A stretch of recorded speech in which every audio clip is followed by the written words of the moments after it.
de una parroquia María Auxiliadora, especialmente a la gente de Movimiento Familiar Cristiano que me han invitado a dar esta charla, y también a todas las mujeres presentes, saludarlas de manera especial, tanto a las que están aquí como a las que pueden estar siguiendo la charla a través de la radio. Y al igual que el año pasado, vengo con mucha alegría, pero siempre vengo un poco nervioso a Chajarí, no porque ustedes me intimiden, sino porque me toca estrenar la charla acá. La que di el año pasado, después la di como 10 veces más, y le puedo asegurar que las veces restantes salió mejor. Bueno, ya me tocará alguna vez venir a dar alguna charla que no sea estrenada aquí, sino que ya venga con un poco de rodaje. Como siempre, suele ser importante para los resultados. Así que estoy muy contento de estar aquí, donde siempre me siento como en mi casa. Y comienzo la charla contándoles, por si alguno no sabía, que la semana pasada el Papa Francisco publicó en su Twitter un texto relativo al Día de la Mujer. El texto del Papa decía así: la mujer embellece al mundo, es la que lo custodia y mantiene con vida, le aporta la gracia que hace nuevas las cosas, el abrazo que incluye el valor de donarse. Un mensaje del Papa que va en la línea de lo que ya desde hace mucho tiempo, pero que sobre todo con Juan Pablo II, ha sido esta mirada maravillosamente positiva que sobre el misterio de la mujer manifiesta la Iglesia. Pero la noticia no fue tanto el mensaje del Papa, sino algunas reacciones que ocasionó, no sé si alguien está enterado, pero sobre todo, por lo menos aquí en Argentina, hubo algunas voces que se levantaron. Por ejemplo, Malena Pichot, que es una periodista y que está, por supuesto, en otro lugar desde lo ideológico con el Santo Padre, escribió esto: esto es una provocación y usted es encubridor de pedófilos y genocidas. Con ese encabezó a retuitear el mensaje del Santo Padre. Y Jimena Barón, a quien yo conozco solamente porque fue novia o pareja de un futbolista, de otra manera por ahí no conozco tanto su tarea artística, también generó mucho revuelo porque publicó un tuit un poco desagradable, pero lo quiero compartir y me van a disculpar si lo comparto tal cual fue escrito. Decía así: ¿agitándola el Papa o what? En el Día de la Mujer nos tratan de florero embellecedor. ¡Qué amor! ¡Qué poesía! El valor de donarse, entre comillas, onda que nos dice putas de manera bíblica. Mujeres, resume todo lo que somos y estamos haciendo. Después, a quien le, entre comillas, donamos el florero, cierre las comillas, tema nuestro. ¿Por qué cito estas dos reacciones? No tengo ninguna intención de hablar mal, de hablar contra Malena Pichot ni Jimena Barón. Lo hago para, en primer lugar, contarles de que soy consciente de que al hablar de la mujer me meto en un terreno difícil, en un terreno donde la cancha está embarrada y donde muchas veces todo lo que se dice puede ser mal interpretado. ¿Cómo llega alguien a malinterpretar de tal manera un mensaje tan hermoso como el que publicó el Papa hasta llegar a lo que recién les compartí? Y lo hago sobre todo porque me llamó la atención esta reacción que expresa sintéticamente uno de los más grandes conflictos que vive nuestro tiempo. Hay como entonces una hipersensibilidad y parece que sobre la mujer en los medios de comunicación en Argentina solamente se puede transmitir un único mensaje, completamente homogéneo. Parece también existir como una especie de Gestapo que está atenta a todo lo que desentone de esa línea para repudiarlo. Mi mensaje de hoy irá en la línea de lo dicho por Francisco, tratando de explicitar mejor algunas cosas. Por eso titulé la charla Los valores de la mujer y la restauración del mundo. En primer lugar voy a hablar sobre este mundo que, según mi opinión, necesita ser restaurado. Y quiero explicar por qué el mundo necesita ser restaurado. En segundo lugar, trataré de hablar sobre la mujer, su misterio y sus valores, con algunos elementos bíblicos y también con otros aportes tomados de la psicología o de otras ciencias. En tercer lugar, brevemente voy a mostrar cómo los valores de la mujer son el antídoto a los males en los cuales está inserto nuestro mundo en este tiempo. Son por eso mismo la clave para la restauración del mundo. Y por último, daré algunas sencillas indicaciones o tips o consejos para padres y educadores sobre cómo ayudar a cultivar, a desplegar o, si fuera necesario, a restaurar el corazón femenino de las niñas y de las jóvenes de hoy. Sinceramente, no quiero hoy confrontar con nadie, ni tampoco tengo intenciones de ser polémico, ni de ser retuiteado por nadie, por lo que si en algún momento algunas frases no se entienden bien o a alguien le generan ruido, le generan malestar, al final pueden acercarse con toda tranquilidad y preguntar. Y haré con gusto lo posible para aclarar el sentido de mis palabras. Tampoco yo pretendo aquí decir a los demás lo que tienen que hacer, como una ocurrencia mía. Simplemente quiero compartirles cosas que muchos de nosotros o todos ya sabemos, pero que a veces en el fragor de la vida cotidiana tendemos a olvidar.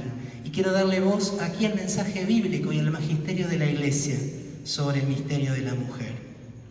Pero antes de empezar, ya va a terminar la introducción, quiero que sepan que no voy a hablar solo de la mujer, como si fuera una abstracción, sino que al escribir esta charla y al darla aquí entre ustedes, pienso en las decenas, centenares, miles, millones de mujeres que existen en el mundo, en su originalidad concreta, cada una de ellas única, valiosa e irrepetible.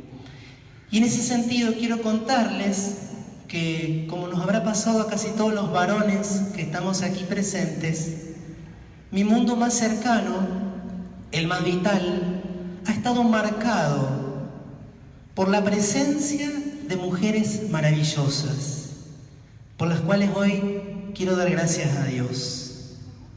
Pensaba cuando escribía la charla en mis dos abuelas, en mi mamá, en mis tías, en mis dos hermanas mayores, en mis maestras de jardín, de la escuela primaria, en mis profesoras del colegio secundario y del seminario mayor, en mis compañeras de curso de la primaria y de la secundaria, en las amigas de la adolescencia, algunas de las cuales siguen siéndolo todavía hoy, y en tantas mujeres hermosas de cuerpo y alma que conocí luego siendo seminarista y sacerdote y que voy conociendo hoy.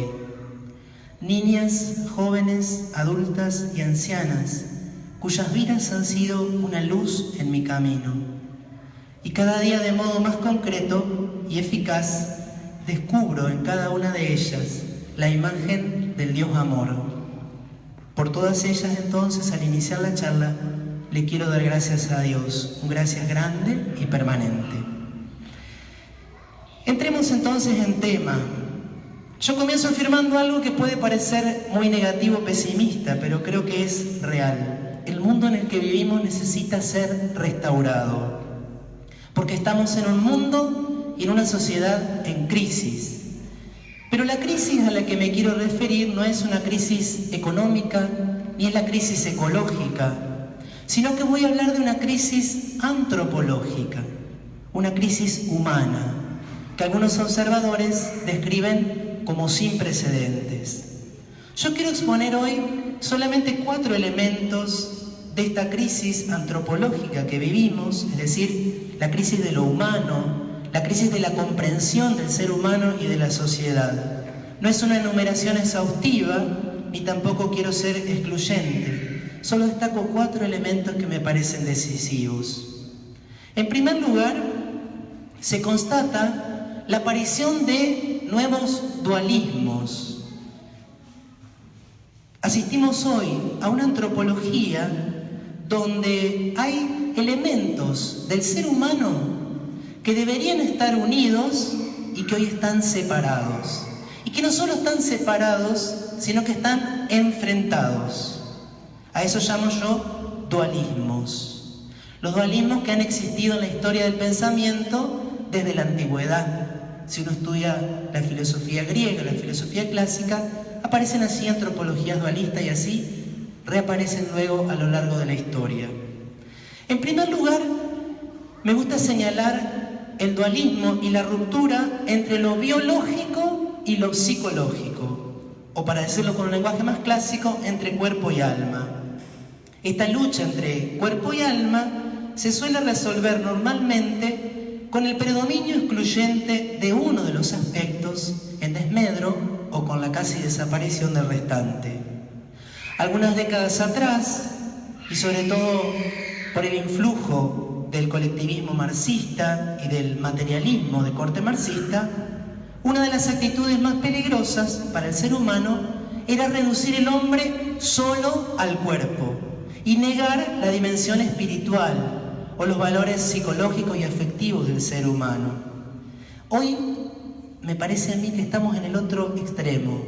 Se destaca solamente lo espiritual, o solo lo afectivo, o solo la voluntad y la inteligencia del ser humano como lo propiamente humano.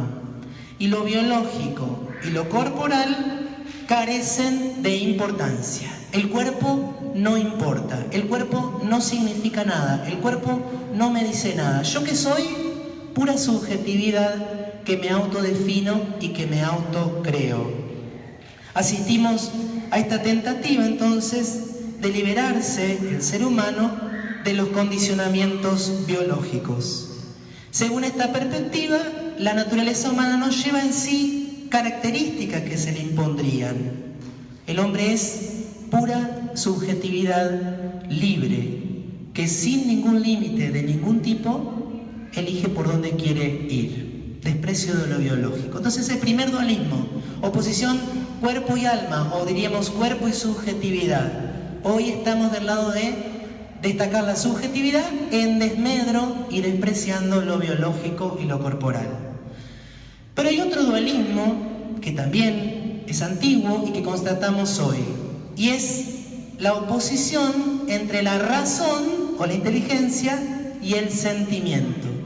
Cuando nosotros estudiamos también en la escuela sobre la historia del pensamiento, se nos dice que en el siglo XVII y en el siglo XVIII lo que primaba era la razón, la inteligencia, el intelecto, el siglo de las luces, el racionalismo, y el sentimiento no tenía ninguna importancia. Eso provocó una reacción, como muchas cosas, donde se va de un extremo al otro, y en el siglo XIX aparece con mucha fuerza lo que algunos han llamado el romanticismo, que es una visión del hombre que subraya solo el sentimiento sin la razón, donde se destaca incluso sobre todo el carácter irracional de los sentimientos, de las emociones o de los afectos. El criterio de verdad y de bondad de las cosas reside en el sentimiento, sin la inteligencia. Entonces, siglo XX no logró encontrar un punto de equilibrio y vamos siempre como de extremo en extremo.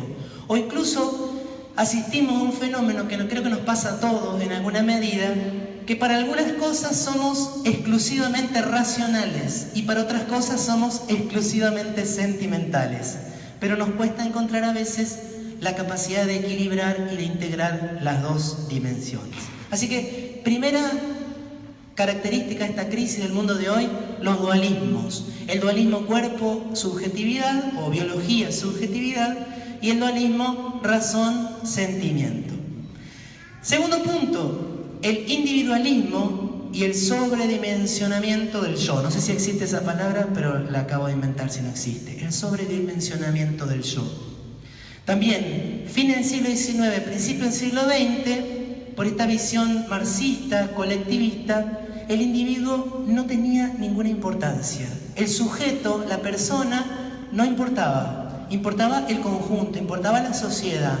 Para lograr la meta social se sacrificaban los individuos, se tachaban los individuos, no importaban. Eso provocó una reacción en el mundo de la cultura de pasar al otro extremo. Solo importo yo, solo importa el individuo, solo importa lo mío, lo que a mí me parece, mi subjetividad, que nos ha encerrado a todos, en este sentido cultural, estoy quizá exagerando un poco, pero que nos tiende a encerrar en un aislamiento afectivo y sobre todo cognitivo. Este individualismo va a derivar en el relativismo moral. Las cosas son para mí y si yo lo decido así son buenas o son malas. Pero en el fondo es una exaltación muy grande de la libertad personal como reacción a la negación de la libertad que se había dado antes. ¿Se entiende esta segunda característica? El individualismo, el yo, solo importo yo y todo lo mío desde mí y el otro está como ahí en segundo o tercer lugar. Esto como características de la cultura imperante y de lo que se muestra muchas veces en los medios de comunicación. Tercera característica, el imperio de la técnica y la numerolatría. Esa sí existe, esa no la inventé yo, la numerolatría. ¿Y a qué me refiero con eso? Los avances tecnológicos han modificado de manera sustancial el modo cotidiano de vivir, no solo en el sentido de facilitar y acelerar procesos, sino también de cambiar la manera de comprender al ser humano. La tecnología no solo nos ha ayudado a nosotros, sino que en algunos momentos ha modificado nuestra manera de percibirnos, de sentirnos y de relacionarnos.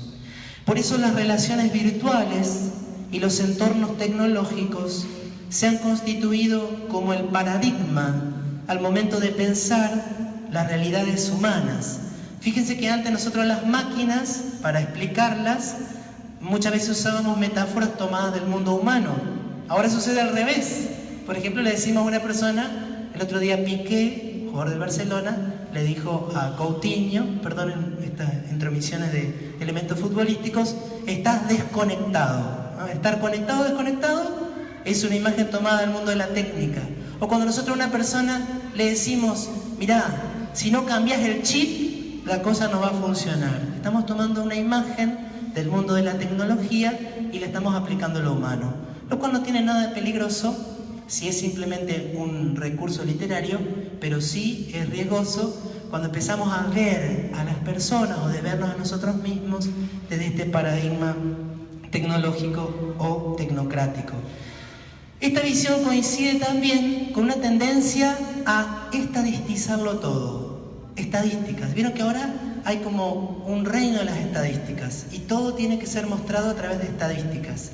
¿Cuál es el peligro de las estadísticas? La reducción de la persona a un número, la reducción de la persona a un porcentaje, la reducción de la persona a lo cuantificable, lo que se puede medir, lo que se puede contabilizar, en desmedro de lo que significa la persona valorada en su absoluta complejidad y originalidad. Entonces también, en ese sentido, las personas muchas veces medimos, me incluyo algunas veces, en la cantidad de likes, me gusta, o de seguidores, o de amigos, nuestros vínculos humanos. No en tanto en la profundidad quizás como en la cantidad. La inteligencia artificial y la robótica van planteando nuevos interrogantes sobre la dignidad, la originalidad y el valor de cada persona. Y por último, si bien ya lo adelanté un poquitito, hay una realidad que para mí es la más importante de lo que quiero señalar como crisis del mundo de hoy, y es que hemos cambiado la manera de ver los vínculos humanos, donde la palabra vínculo puede sonar ya un poco incómoda, donde incluso la palabra relación suena incómoda, y donde hoy se prefiere elegir el paradigma de la conexión. Esto lo señala un autor que conocí hace poco, pero que es clásico en estos temas, que es Zygmunt Bauman, en su libro Amor líquido. Si alguno puede conseguir ese libro y leerlo, hace una descripción muy clara del cambio de la manera de relacionarnos los seres humanos. Las relaciones se han debilitado, se han empobrecido. ¿Por qué? Y él lo describe así, lo iba a leer pero para que no sea tan largo.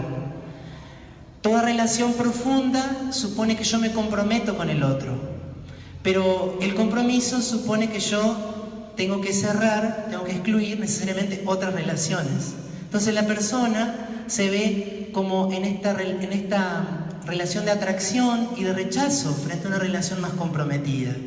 Y normalmente, para sufrir menos, las personas actualmente se involucran menos en las relaciones humanas. Preguntémonos cómo viven las relaciones humanas nuestros niños y sobre todo nuestros adolescentes. Lo fugaz, lo superficial, lo epidérmico, donde no me comprometo con la persona, porque yo sé que si me comprometo, si pongo el corazón y eso se rompe, voy a sufrir más. Entonces, para evitar ese sufrimiento que puede llegar a venir del compromiso y de involucrar el corazón, ya no involucro el corazón. Entonces las relaciones humanas son mucho más frágiles y más endebles. Y esto no pasa solo en la vida de la pareja, sino que también se traslada, lamentablemente, a la relación de los padres con los hijos y de los hijos con los padres, donde, por un efecto como de rebote, de contagio, también esos vínculos que están muy marcados por lo biológico se han debilitado. Papás que no se sienten responsables de sus hijos, hijos que no se sienten responsables de sus padres cuando sus padres así lo necesitaron. Entonces, se reemplaza la vinculación o la relación por la conexión. ¿Cuál es la ventaja de la conexión? ¿Me conecto? Me desconecto. Decía también este autor que las relaciones virtuales se han transformado como en el paradigma según el cual se viven las relaciones reales. Y entonces cita ahí una experiencia de consultorio donde un paciente le decía, bueno, pasa que en las relaciones virtuales siempre es posible apretar delete, borrar o desconectar o bloquear y listo. Y eso se está trasladando de alguna manera al modo de comprender y vivir las relaciones humanas. Así que ahí están los 4 ejes de lo que yo señalo como la crisis del mundo, ¿sí? El primero eran los dualismos, el segundo el individualismo, el tercero el imperio de la técnica y la numerolatría, y el cuarto las conexiones en lugar de los vínculos profundos y de las relaciones con compromiso. Ahora bien, yo digo que la mujer puede restaurar este mundo en crisis, pero también es cierto que la cuestión de la mujer está complicada. Y aquí cito un documento de la Iglesia, no lo voy a leer, pero voy a citar las ideas fundamentales. Y es que la cuestión femenina ha sido encarada de 2 maneras o con 2 actitudes para buscar solucionar las reales, las verdaderas desigualdades que lamentablemente se han constatado y todavía se constatan del varón hacia la mujer. Esas 2 actitudes son, la primera, subrayar fuertemente la condición de subordinación de la mujer para suscitar una actitud de contestación. Entonces, a los abusos de poder del varón hacia la mujer, ¿cuál es la respuesta? Empoderar a la mujer. Ver la relación varón-mujer desde la lógica del poder. El hombre abusó de la mujer o abusa de poder hacia ella, empoderemos a la mujer. Y para eso, ¿qué es necesario?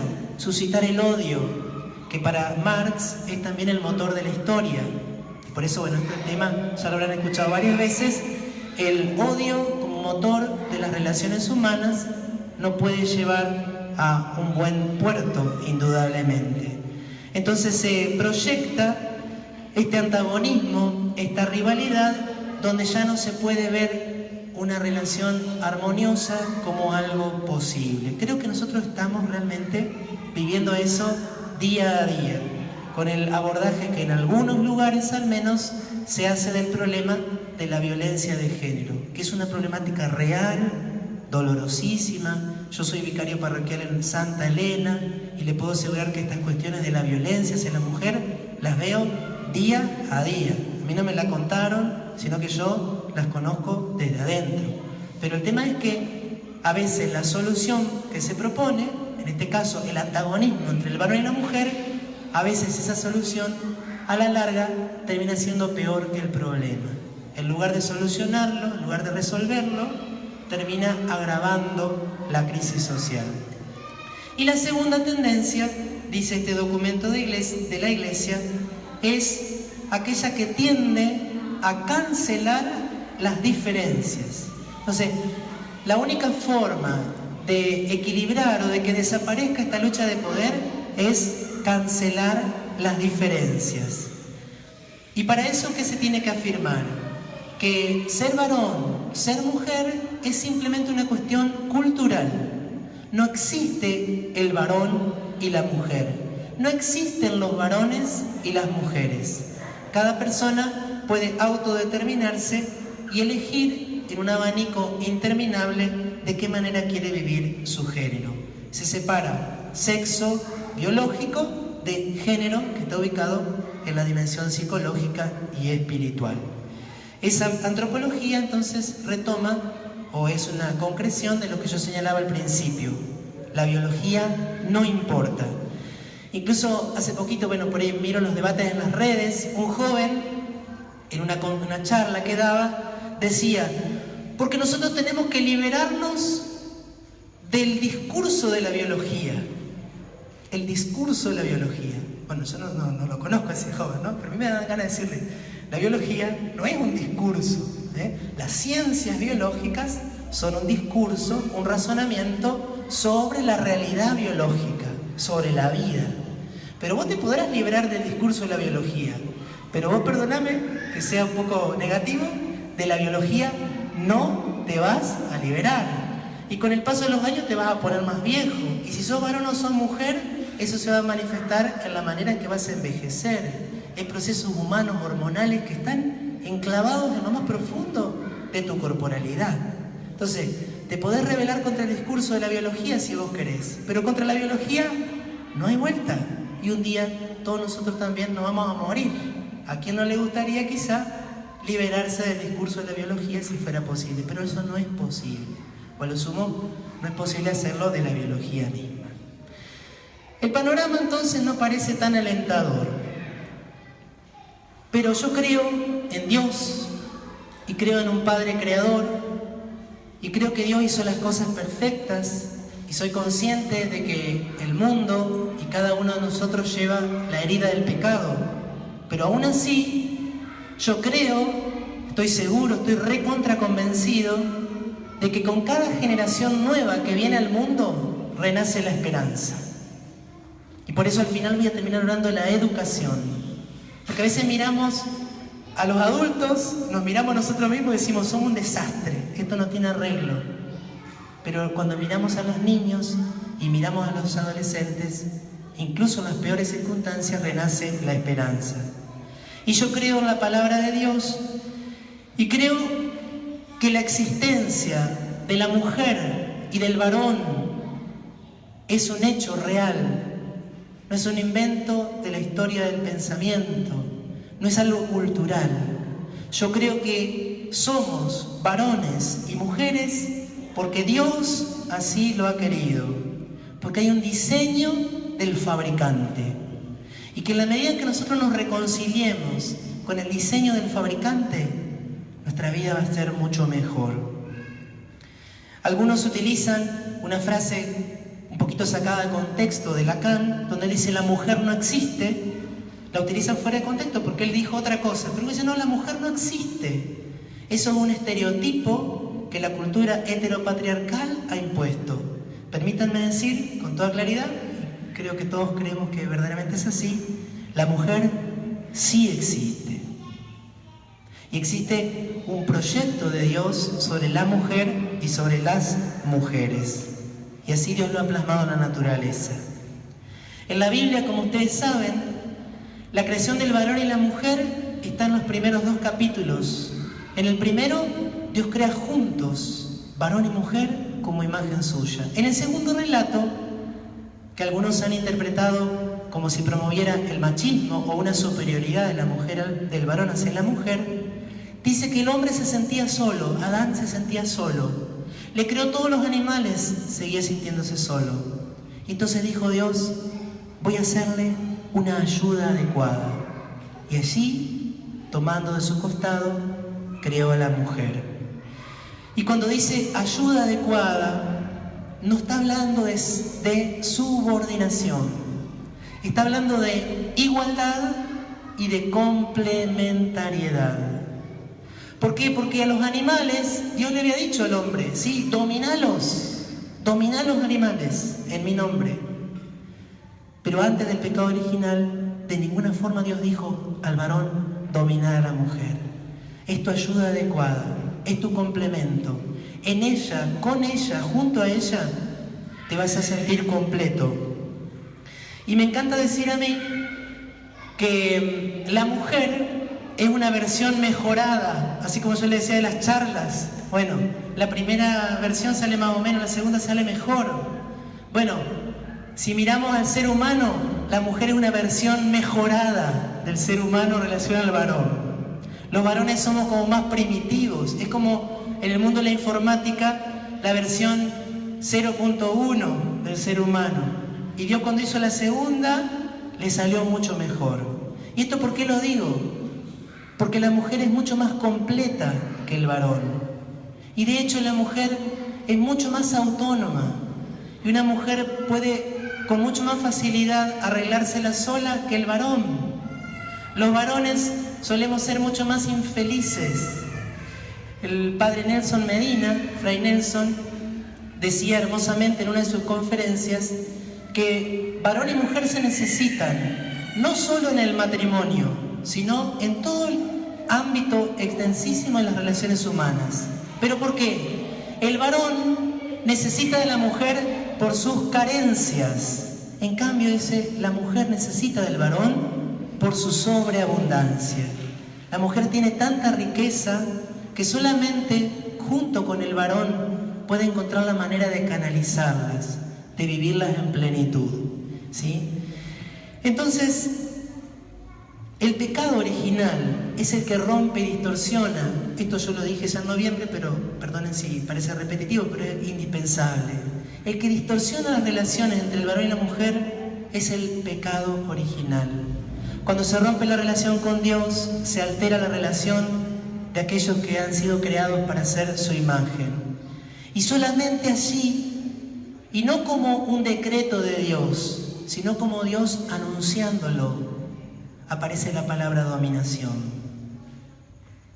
Solamente por efecto del pecado es que se introduce en la historia humana la desigualdad entre el varón y la mujer, no por el plan de Dios. Ese diseño original de Dios se manifiesta de modo muy real y concreto en todas las etapas del desarrollo de la persona femenina. ¿Desde cuándo una mujer es mujer?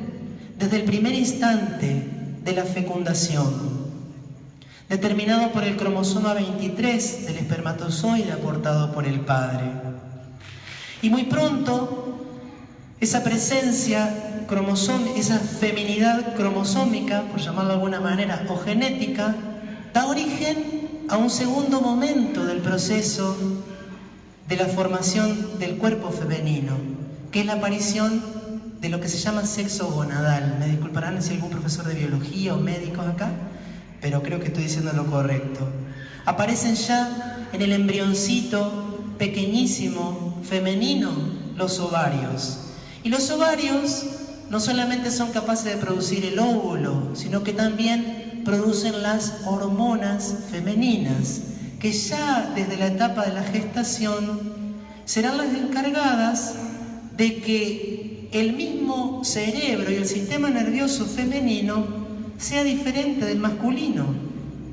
Las hormonas producidas por los pequeñísimos ovarios de la mujercita en gestación hacen que el cerebro femenino esté mucho más conectado entre los dos hemisferios, lo cual ya va a determinar una manera distinta de concebir y de percibir el mundo al momento del nacimiento.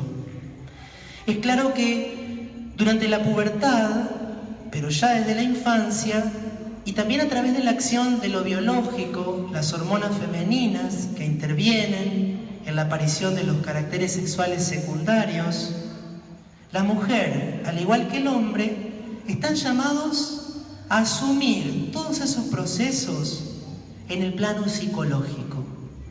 Por eso también algunos hablan de sexo psicológico, otros prefieren hablar de identidad sexual. Y es cuando un varón o una mujer ya en la infancia comienza ese proceso, pero de modo mucho más claro en la pubertad, en la adolescencia, elige, acepta, asume plena y libremente identificarse con su corporeidad. Los estudios más serios indican que de no mediar ningún factor educativo o ambiental que pueda bloquear o dificultar ese proceso, identidad sexual, la inmensa mayoría de las mujeres se identificarán naturalmente con su sexo biológico, con su sexo femenino marcado en cada una de sus células. Y entonces, desde esa visión unitaria del ser humano, nosotros definimos al hombre como unidad sustancial de cuerpo material y alma espiritual. Podemos decir, y esto es muy hermoso, que la feminidad se manifiesta no solo en el plano físico, sino también en el psicológico y el espiritual, con una impronta consiguiente en todas las manifestaciones.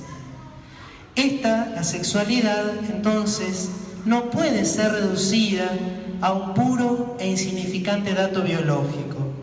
La sexualidad es un elemento básico de la personalidad, un modo propio de ser persona, en el caso de la mujer, femenina, de manifestarse, es decir, de expresarse como mujer, de comunicarse con los otros o de vincularse, de sentir, de expresar y sobre todo de vivir el amor humano. En el plan de Dios, entonces, todos estos elementos confluyen y están armonizados. Por eso yo, desde esta visión unitaria que nos transmite la Biblia y que también puede ser alcanzada por la razón humana, quiero afirmar con toda claridad que el cuerpo sí importa. El cuerpo revela algo muy profundo del ser femenino. El cuerpo femenino revela algo muy hondo del alma femenina. El cuerpo de la mujer, ¿en qué se diferencia del cuerpo del varón? Es capaz de acoger la vida, es capaz de llevar la vida adentro y es capaz de nutrir dándose a sí misma. El varón no puede llevar el bebé adentro. Y el varón, si quiere darle de comer a su hijo, tiene que ir a la heladera. La mujer, las primeras etapas del crecimiento del hijo, no necesita ir a la heladera para nutrirlo. Y esto que nosotros tomamos con total naturalidad define algo del alma femenina. Existe entonces un correlato espiritual y psicológico a las características corporales.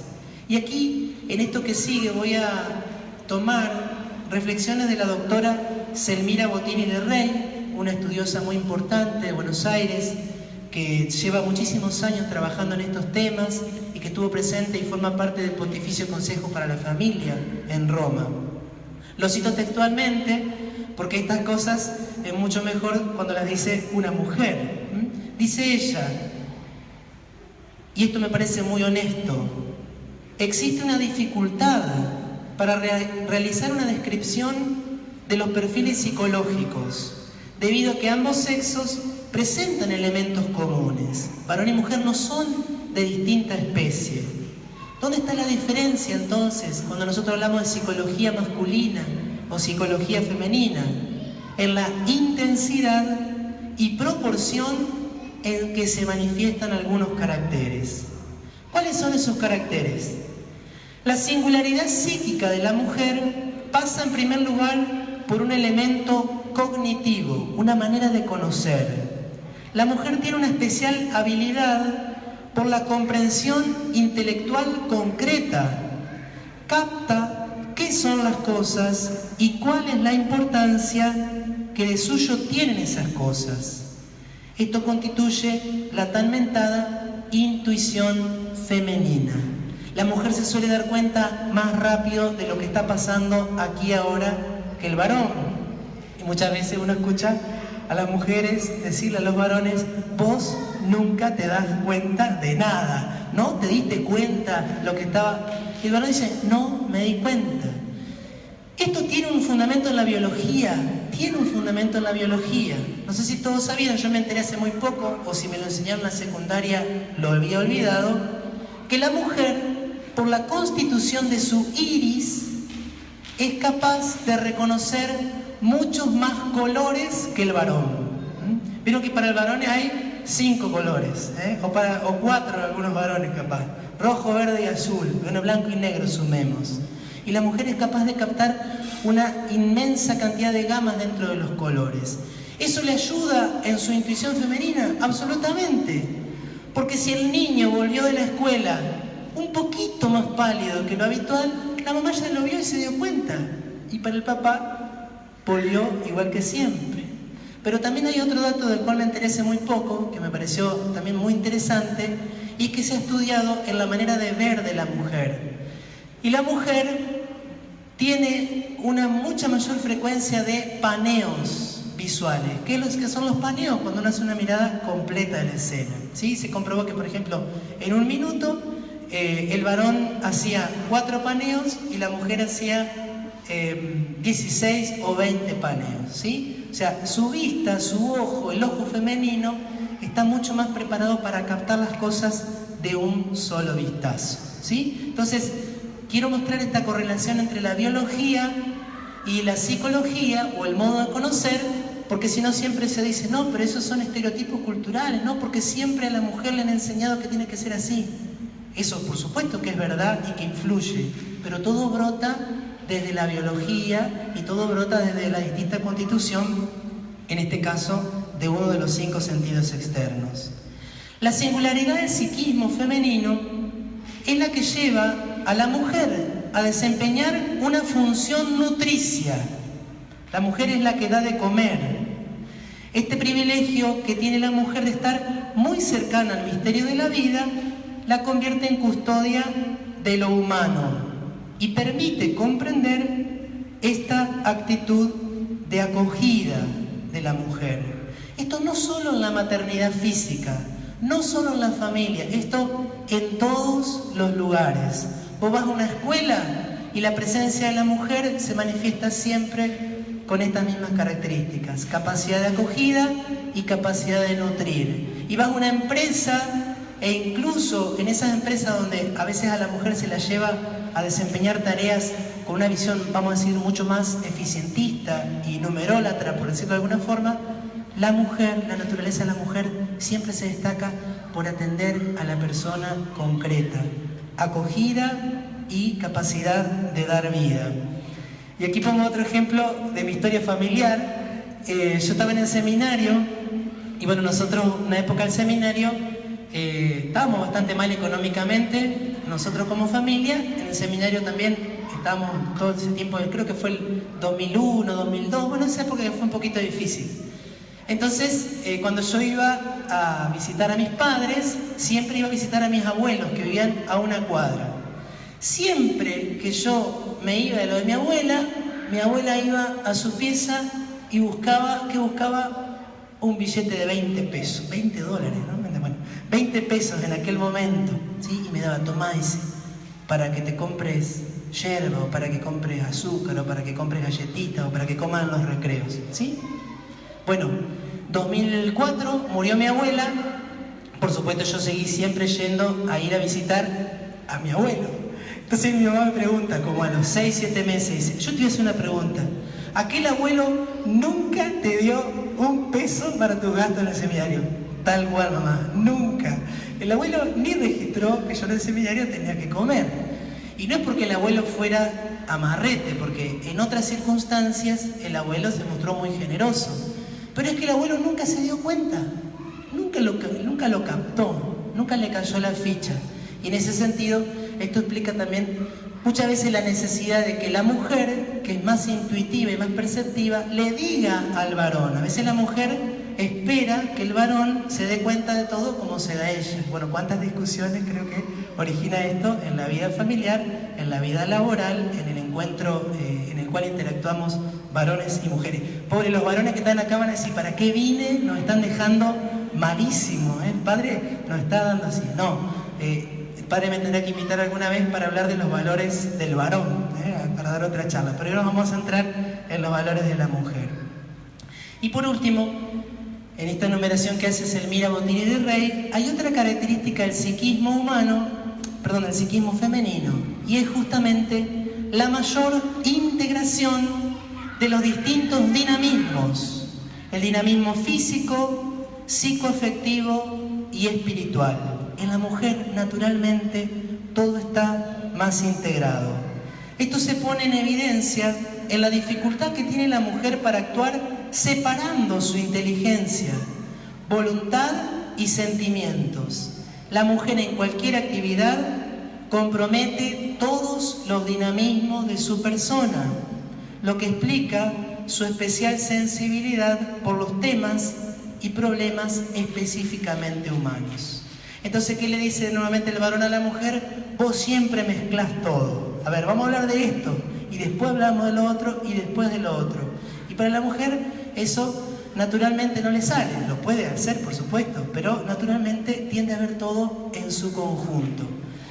¿Tiene un fundamento en la biología esto? Sí, tiene un fundamento en la biología. Los cerebros masculino y femenino son distintos en las conexiones interhemisféricas o dentro de los mismos hemisferios, en la conexión del lóbulo occipital y del lóbulo frontal, creo que se llama. Y seguramente todos lo han visto, pero si no lo vieron, pueden buscar en internet un videíto que se llama Nothing Box. Búsquenlo subtitulado, es una conferencia en inglés donde describe el cerebro masculino como formado por cajitas, ¿no? Esto después lo retoman muchos otros investigadores, lo retoma Pilar Sordo, lo retoman otros más, pero creo que ese es el investigador original. La cajita de la nada, eso significa Nothing Box. El video es buenísimo, te morís de risa y con los ejemplos que pone te das cuenta que es real. Entonces, Pilar Sordo dice, los diseñadores de las carteras femeninas, que normalmente seguramente son hombres, se han esforzado durante décadas por ponerle a las carteras femeninas un montón de bolsillos y compartimentos, cuando en realidad a la mujer le gusta meter todo junto. Y por más que en la cartera haya un bolsillo que tenga nombre, que diga celular, el celular siempre va a estar suelto en la cartera y la mujer va a atender el celular una vez que la otra persona ya cortó. Y si, ¿por qué es eso? Eso lo dice Pilar Sordo, lo dice ella, aclaro por las dudas. ¿Por qué? Porque la cartera de la mujer es un reflejo de su cerebro. Todo está mezclado y de su psicología. ¿Pero eso es algo negativo? No, no es algo negativo. Eso es algo maravillosamente valioso. ¿Por qué? Porque el ser humano es complejo. Porque el ser humano no está dividido en partes. Entonces, el esfuerzo que debe hacer el varón aprendiendo de la mujer es a integrar todos los elementos humanos. Bueno, podría decir otras cosas más, pero quiero agregar un elemento que lo dice un documento de la Iglesia. La mujer conserva la profunda intuición de que lo mejor de su vida está hecho de actividades orientadas al despertar del otro, a su crecimiento y a su protección. A veces se exalta y se propone que la mujer deje de pensar en los demás y piense en sí misma. Y es cierto que en algunas situaciones eso es una necesidad desde el punto de vista del descanso, tanto físico como psicológico, afectivo. Pero no deja de ser totalmente real que la mujer se planifica planificando a otros. Se planifica y se siente feliz cuando ve feliz a aquellos que ama y que la rodean. Pero esto, de nuevo, es una imposición cultural. ¿Es el varón el que la obligó a la mujer a pensar así? ¿Para qué? ¿Para no tener que ocuparse de los gurises? Se hicieron muchos experimentos, uno de los cuales se hizo con niños de un día de nacimiento. Un día. Yo supongo que en un día de haber nacido, la cultura todavía no puede haber influido.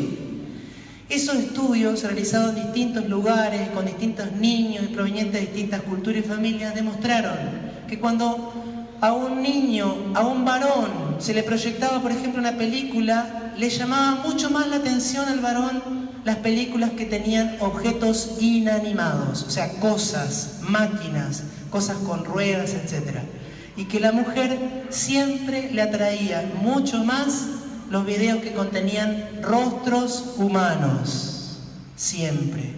Es decir, que esta predisposición de la mujer espontánea de dirigirse a lo humano, a la persona, está enclavada también en la biología. Para nosotros que somos creyentes, está allí puesta por el mismo Dios en su diseño. Claro que, y acá voy cerrando la segunda parte, esto lo dice también otro documento de la Iglesia, en consonancia con lo que dije recién, al principio. Los valores femeninos son valores humanos. La condición humana del hombre y la mujer es una indivisible.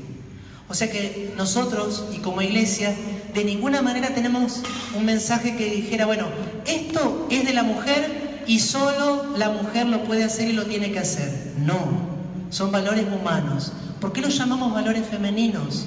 Porque la mujer los vive con esta inmediata sintonía. Pero indudablemente estas cualidades, tanto en el ámbito del conocimiento, como en la actitud hacia la vida y como la integración interna que tiene de todos sus aspectos, es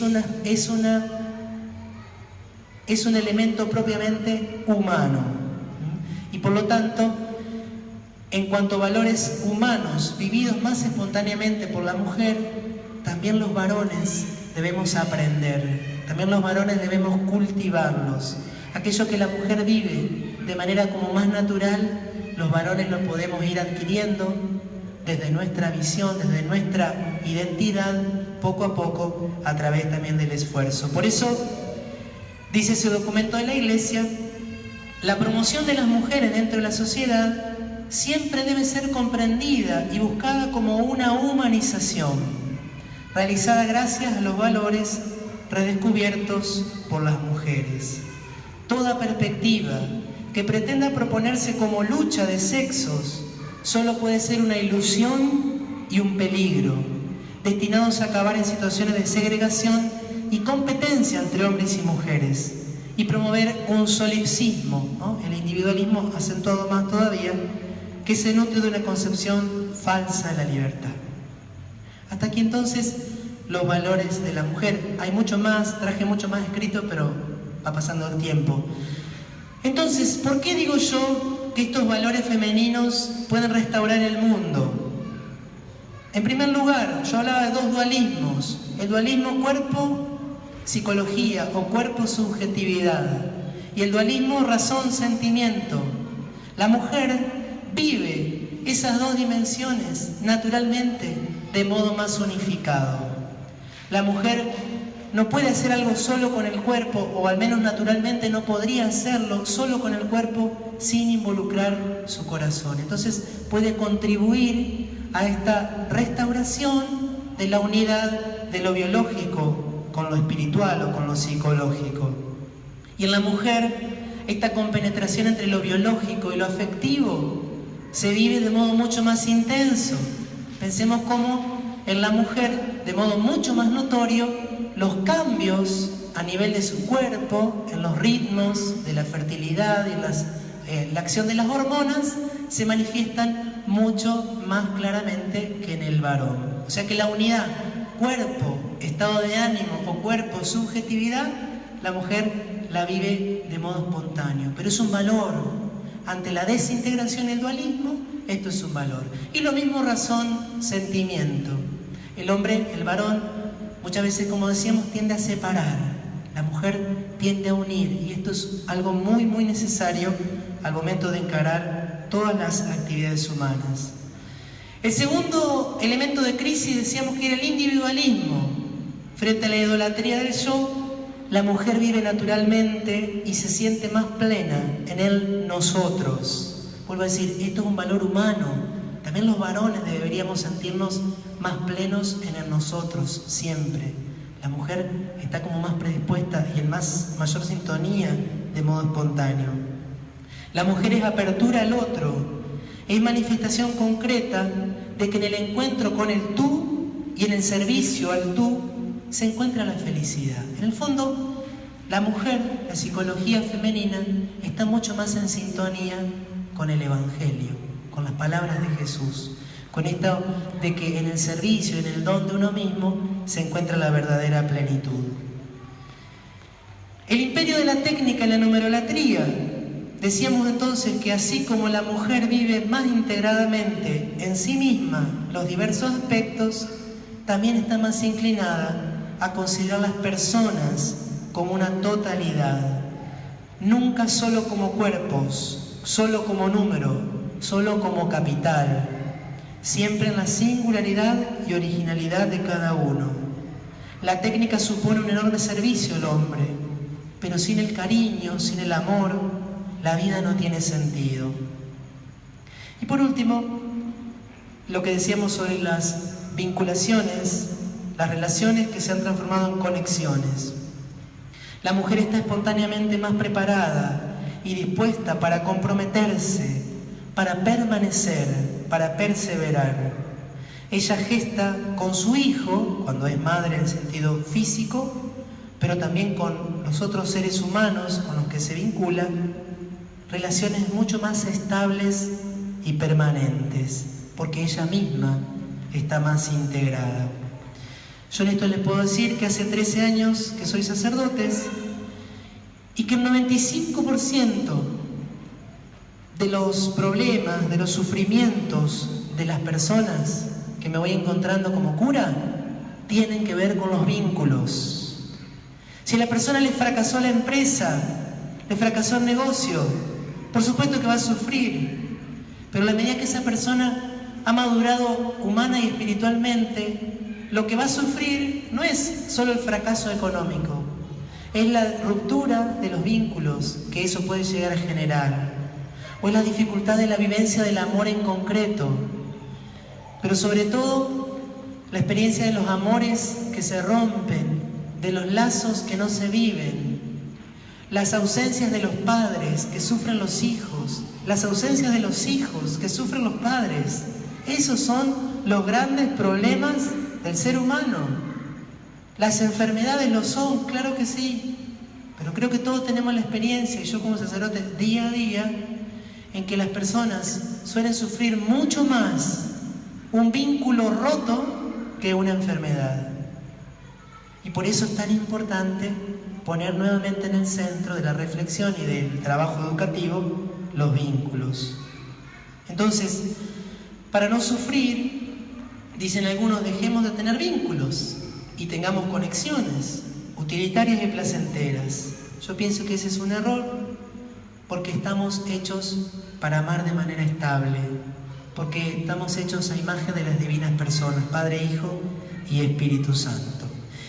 Y llegamos entonces a la cuarta parte de la charla, y quiero introducir la charla, esta parte que vamos a hablar de factores educativos, con una frase. Debo confesar que no he leído ninguna obra completa de Simone de Beauvoir, pero que ustedes saben es una de las madres del feminismo radical. Y ella dice una frase que ha tomado mucha relevancia, es: nadie nace mujer, llega una a serlo. Nadie nace mujer, llega una a serlo. ¿La habían escuchado alguna vez? Porque por ahí en estos días de la mujer yo vi que algunas personas en su Facebook compartían una plaquita con esta frase y con la foto de Simone de Beauvoir.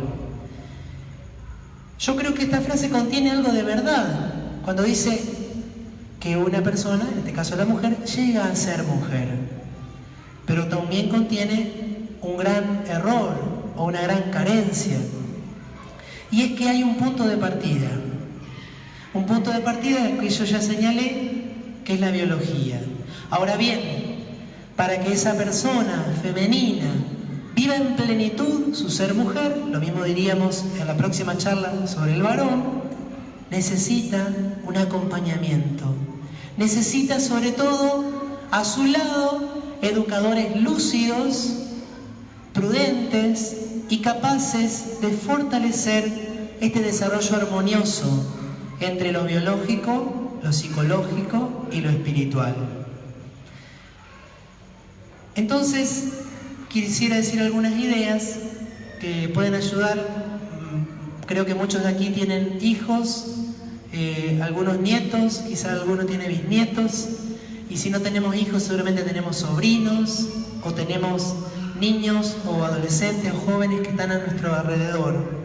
Y quisiera decir entonces algunas palabras que nos puedan ayudar a todos para no perder la esperanza, para no quedarnos como en un lamento, sino en decir y hacer algo verdaderamente eficaz. Y lo primero entonces es una aclaración conceptual. Esto es discutible, pero yo lo quiero decir así. La feminidad, al igual que la masculinidad, no se construye, sino que se despliega, se desarrolla. Afirmar que la masculinidad o la feminidad se construye supone que no hay nada dado. Afirmar que se despliega, que se desarrolla, supone que ya venimos con algo, que entonces tenemos un punto de partida que nosotros no elegimos. En segundo lugar, esta idea a alguno le va a hacer ruido seguramente, pero me la dijo una amiga de Paraná, que es media poeta, y que a veces en su poesía parece que vuela un poco, pero que en el fondo siempre dice grandes verdades. Me contaba que ella es soltera, pero tiene muchos amigos, incluso amistades con hombres más grandes, que pueden ser sus papás, y que a ella le llama mucho la atención que muchos de sus amigos le dicen princesa. Entonces ella le hacía un poco de ruido y decía, ¿qué es eso de princesa? Entonces dice, me puse a pensar que está muy bueno que me llamen princesa, porque quiere decir, o yo me desconozco, me descubro como princesa, porque soy hija del rey. Porque para ser princesa tenés que tener al rey como tu padre. Entonces, a las niñas, a las adolescentes, díganles, si quieren, ¿no es cierto? Yo les propongo que son princesas, pero no para crearles un mundo ficticio, vinculado con el imaginario de Disney. No, díganle que valen infinitamente, porque son hijas de Dios, del Rey de Reyes. Díganles que valen infinitamente y que nunca deben renunciar a su identidad ni a su dignidad para complacer a nadie. Díganles también que son mujeres desde toda la eternidad, en el sueño de Dios, que son mujeres desde el primer instante de la concepción, y esto también parece un poco loco, que van a ser mujeres por toda la eternidad. Porque el día de la resurrección de los muertos, cuando Jesús venga por segunda vez, vamos a resucitar como varones o como mujeres. Y por eso entonces, decían algunos, ¿no? Si ya que vamos a tener este cuerpo por toda la eternidad, conviene reconciliarnos con Él ya desde ahora, acostumbrarnos a Él desde ahora. Ayúdala a tu hija, a tu sobrina, a tu nieta, niña o adolescente, a que descubra, acepte, asuma y desarrolle todo el potencial de su ser femenino, desde lo corporal y biológico a lo psicológico y espiritual. Me dio mucha gracia porque el año pasado charlaba con una señora y en un momento la señora me dice, no sé si lo dije la vez anterior, me dice, padre, yo le quiero decir algo. ¿Sabe cuál es el peor enemigo de las mujeres? Las hormonas. Bueno, visión así un poco fuerte, impresionante. No sé si coinciden las que están aquí presentes, pero fíjense que hay en esa frase como una mirada negativa sobre el cuerpo femenino, ¿no? Y entonces, aquí también agrego algo que escuché también a Pilar Sordo. Lamentablemente Pilar Sordo en algunos temas se ha alejado de la visión cristiana, pero durante muchos años, en sus charlas, en sus conferencias, innumerable cantidad de elementos coincidían plenamente con nuestra visión. Ella decía que notaba en Chile un proceso de masculinización de las adolescentes. Entonces empezó a investigar por qué la masculinización de las adolescentes. Y ella lo atribuye a que durante mucho tiempo las niñas, o siendo niñas, escucharon a su mamá o a su abuela quejarse de su ser mujer, quejarse de su biología, quejarse de sus tareas, quejarse del rol que les tocaba. Y que entonces, lo dice ella, en muchas niñas generó una imagen negativa. Yo no quiero ser como mi mamá, yo no quiero ser como mi abuela, yo no quiero tener la vida que tuvieron ellas, por lo tanto, como no se le presenta una imagen valiosa y positiva de la feminidad, tienden a imitar los valores propiamente masculinos, como son la agresividad y como son un impulso sexual desvinculado del sentimiento, ¿sí? Si a alguien le interesa, le puedo pasar después el enlace a esa charla que me pareció muy interesante. Por eso entonces es importante, para ayudar a las niñas y adolescentes a descubrir y valorar su feminidad, vivir esa feminidad de modo positivo, aunque no sea fácil algunas veces. Y tratar de mostrar siempre el factor planificante de esta vivencia de la feminidad. ¿Qué modelos femeninos tienen nuestras niñas y adolescentes? ¿Qué modelos les presenta Internet? ¿Qué modelos les presenta la televisión? ¿Qué modelo de mujer traslucen las series de Netflix? Porque también a través de allí se puede ir gestando o no una imagen completa, correcta, integral de lo que es ser mujer.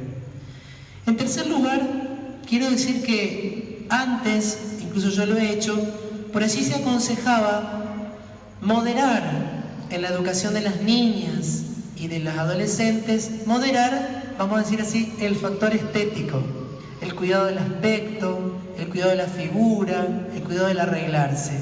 Se tendía a cuidar para que eso no se degenerara en una distorsión donde la persona solo valía por lo físico.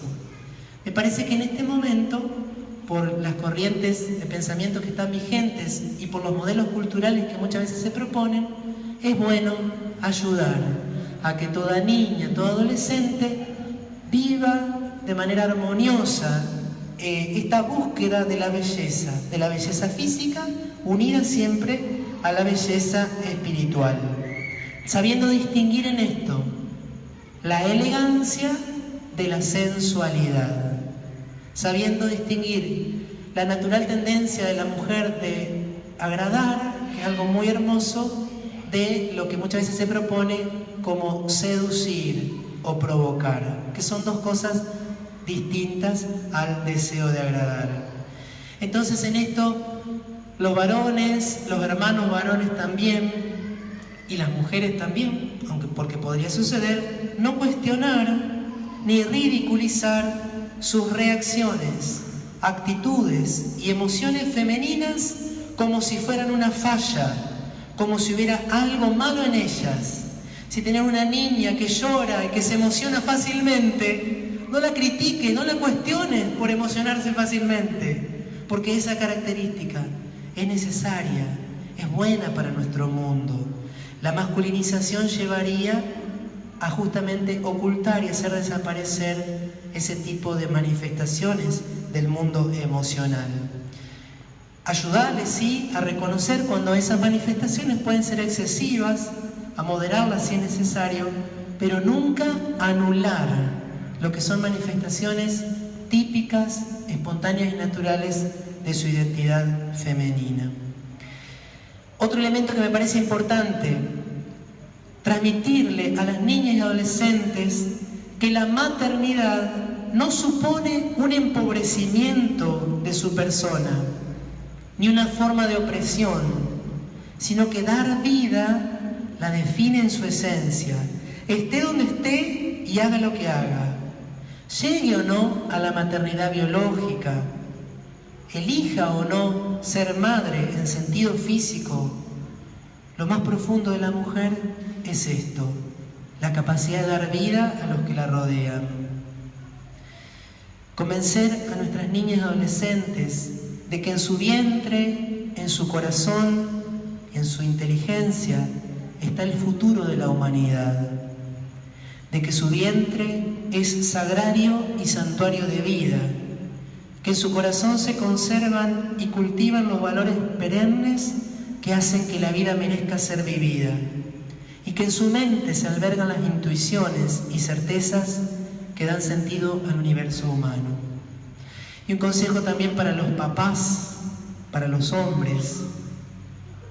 Un varón que con alegría, con serenidad, con madurez, se siente feliz de ser varón y se muestra feliz de ser varón, y que dedica tiempo a escuchar, a tratar a sus hijas, a conversar con ellas, a compartir actividades, contribuye enormemente a este despliegue y esta vivencia serena y armoniosa de su ser femenino. Me decía también esta misma persona que cité antes, que una vez alguien le dijo que su manera de ser mujer le ayudaba a ser varón. Y aquí podríamos decir lo contrario también. Nuestra manera de ser varones, cuando es auténtica, cuando es plena, cuando es feliz, ayuda a la mujer a hacerlo, a despertar lo mejor de su alma femenina. Por último, papás, educadores, los invito a confiar en el poder de la gracia de Dios, que asume, sana y eleva la naturaleza humana. El poder de Dios que está en la Eucaristía, en la reconciliación, en la oración. Aquello que nosotros no llegamos a hacer como educadores, Dios sí lo puede hacer. Es en esos momentos y lugares, Eucaristía, reconciliación, oración, amor a la Virgen, donde cada niña, cada adolescente, cada mujer adulta puede también ser restaurada para restaurar el mundo. Y claro, cuando hablamos del mundo, se nos hace muy chiquito nuestro aporte, pero cuando yo me refiero al mundo concreto y cercano, aquellas personas que te rodean. Qué hermoso es poder transmitirle a las niñas y a las adolescentes que Dios las custodia, que Dios las cuida. En el paraíso, el demonio atacó a la mujer porque veía en ella la belleza del proyecto de Dios. Pero luego del pecado, Dios dijo: pongo enemistad entre ti y la mujer, le dijo a la serpiente. Y cuando en el libro del Apocalipsis aparece ese gran signo que es la mujer revestida de sol y con la luna bajo los pies, se dice que el dragón quería devorar a su hijo, pero que la mujer fue llevada al desierto, donde Dios tenía preparado un refugio para ella. Y allí la mujer fue alimentada durante 1260 días. Ayudemos a nuestras niñas, a nuestras adolescentes a descubrir en el corazón de Jesús, en el corazón de la Virgen y en el seno del hogar ese desierto, ese refugio donde Dios las cuida del mal, las alimenta, las ayuda a crecer. Ese hueco en el corazón de nuestro Padre donde Él las cobija, las renueva y las nutre para que sean ellas las que sean capaces de nutrir al mundo. Y después de ese libro del Apocalipsis, que el demonio arrojó como un mar y corrió detrás de la mujer, y Dios le dio 2 alas a la mujer para que la mujer pudiera ir nuevamente a ese refugio. Qué hermoso es ver entonces esta acción protectora, cobijadora de Dios, que cuida con tanta delicadeza a cada una de sus hijas. Transmitamos esa convicción teniendo la certeza de que si Dios está con nosotros, ¿quién estará contra nosotros? Celebremos la vida, celebremos nuestra propia identidad y confiemos a la Virgen María, modelo de mujer, que ha vivido la maternidad tanto física como espiritual, como virgen y como madre. que fue madre biológica del Hijo de Dios y que es madre espiritual de todos nosotros desde el momento de la cruz, que entonces María conceda a todas sus hijas vivir con plenitud aquí en este mundo, su misterio, su genio femenino, para gozar de él también en la gloria de Dios por toda la eternidad. Terminamos entonces rezando a esta mujer, la más bella de todas, la más perfecta, y confiándole la vida de todas ellas. Bendita sea tu pureza y eternamente lo sea, pues todo un Dios se recrea en tan graciosa belleza. A ti, celestial princesa, Virgen Sagrada María, yo te ofrezco en este día alma, vida y corazón. Mírame con compasión, no me dejes, Madre mía. María, Madre de la Iglesia, ruega por nosotros. Bueno, muy bien, muchas gracias por la atención. Por supuesto, si hay preguntas, si alguien quiere expresar algo, si alguien algo no se entendió y lo quiere manifestar así públicamente, lo puede hacer, algún aporte.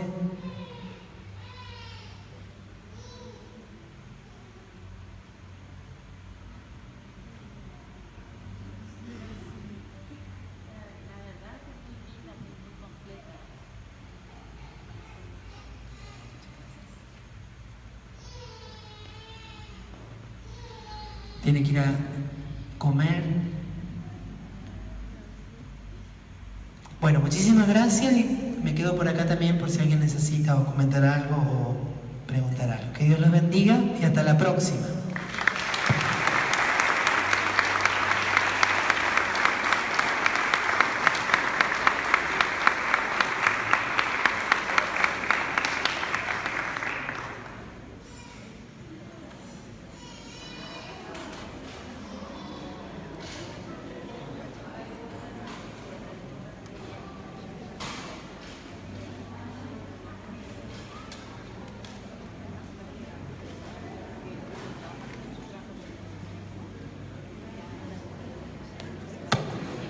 Está la biblioteca, si alguien quiere acercarse.